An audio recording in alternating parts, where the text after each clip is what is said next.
Hello friend, आज हम देखेंगे कि सी में स्विच केस को कैसे यूज करेंगे।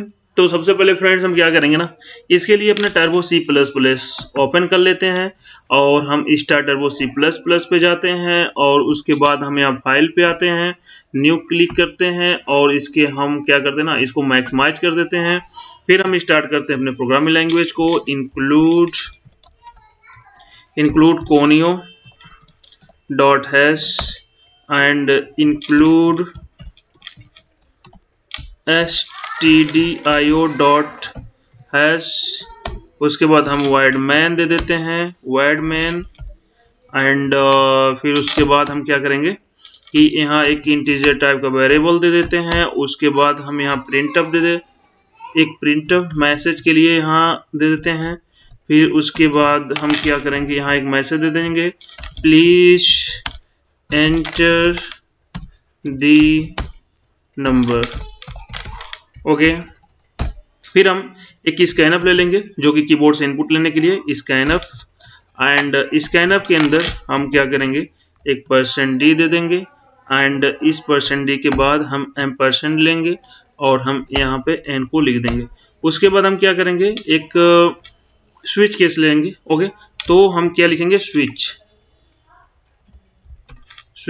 एंड इसमें हम एंटर को n को पास कर देंगे एंड उसके बाद हम केस लिखेंगे यहाँ पे केस 1 एंड केस 1 के अंदर हम printf लिखेंगे और इस printf के अंदर हम एक मैसेज देंगे, your choice is okay, like your choice is %d के साथ हम यहाँ n दे देंगे। ओके, उसके बाद हम फिर दे देंगे ब्रेक। ओके, ब्रेक के बाद हम क्या करेंगे, फिर से हम केस 2 दे देंगे। ओके, एंड केस 2 के अंदर अगेन हम printf लिखेंगे। ओके, और printf के अंदर हम अगेन दे देंगे योर चॉइस इज एंड हम यहाँ % दे देंगे, %d को दे करके यहाँ हम कॉलन भी दे देते हैं, जैसे यहाँ कॉलन दे दिए and same comma and n दे देंगे। उसके बाद हम क्या करेंगे ना, एक डिफॉल्ट लगा देते हैं, डिफॉल्ट। ओके, एंड डिफॉल्ट के अंदर अच्छा इसके पहले हम एक ब्रेक दे देते हैं, ब्रेक दे देंगे। ओके, और उसके बाद डिफॉल्ट के अंदर हम क्या करेंगे, एक प्रिंट मैसेज दे देंगे printf और उसके बाद printf के अंदर हम दे देंगे your choice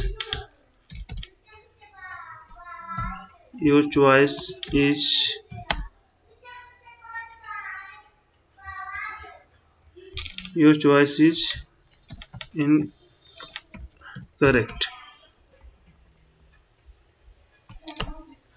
incorrect. Okay, and %d and comma n दे देंगे। ओके, उसके बाद यहाँ भी हम ब्रेक दे देंगे एंड ब्रेक देने के बाद हम क्या करेंगे, यहाँ पे इसकी बॉडी को, स्विच की बॉडी को क्लोज कर देंगे एंड हम गेट ch स्क्रीन को होल्ड करने के लिए लगा लेते हैं, गेट ch फंक्शन।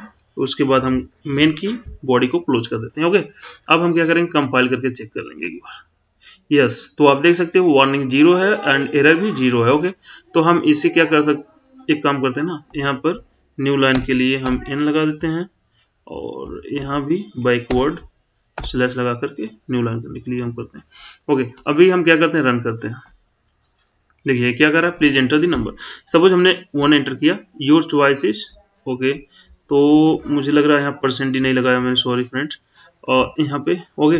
तो फिर से हम अब इसे एग्जीक्यूट करते हैं, तो हम क्या यहाँ पे एंटर किया 1। ओके, तो ये क्या लिखा, your choice is 1। Suppose again हम लिख रहे हैं कि 2, तो ये क्या बोला, योर चॉइस इज 2।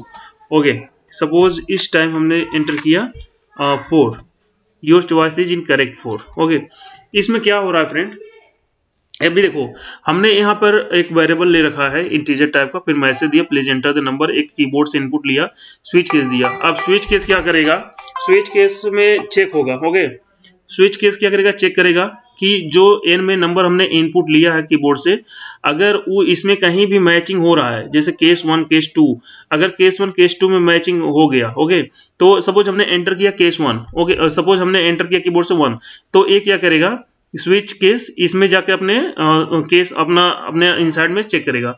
अगर जहां पर भी ये मैचिंग हो गया, ओके, सपोज हमने एंटर 1 किया, तो एक यहाँ पर आकर के क्या करेगा, चेक करेगा। अगर ये सेटिस्फाई हो गया 1 से, तो ये 1 वाले केस को एग्जीक्यूट कर देगा, means your choice is 1, okay. Suppose अगर हमने 2 एंटर किया, तो ये क्या करेगा कि आकर के इसमें चेक करेगा। अगर ये सेटिस्फाई हो गया, तो ये 2 वाले को केस 2 को रीड करेगा और क्या बोलेगा, your choice is 2, okay.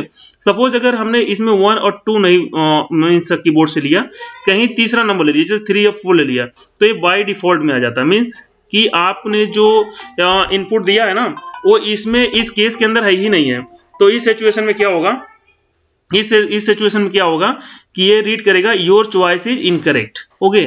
So ये क्या होता है फ्रेंड, ये मतलब ये स्विच केस का यह तरीका है। इसी तरीके से हम स्विच केस को अपना डिफाइन करते हैं। अच्छा, यहाँ एक ब्रेक नाम का चीज है। ये ब्रेक क्या करता है ना, जैसे हमने कीबोर्ड से 1 ले लिया, ठीक है ना, तो ये जब 1 लेने के बाद ये क्या करेगा, इस स्टेट मतलब इस प्रिंट को, मतलब केस 1 के प्रिंट को ही जैसे ही एग्जीक्यूट करेगा, उसके बाद ब्रेक क्या करेगा, वहां से आपके स्क्रीन को ब्रेक कर देगा, मतलब वो केस 2 वाले को नहीं एग्जीक्यूट करने देगा। अगर आप ब्रेक नहीं लगाओगे ना, तो ये 2 और डिफॉल्ट सबको रीड कर लेगा। तो इसीलिए हम क्या करते हैं, ब्रेक लगा देते हैं। तो ये हो गया स्विच केस के कैसे हम मतलब सी में स्विच केस को यूज करते हैं फ्रेंड। ये बहुत ही आसान तरीका है। आज के लिए इतना ही, फिर हम आगे ऐसे ही वीडियो बनाते रहेंगे फ्रेंड्स। Thank you.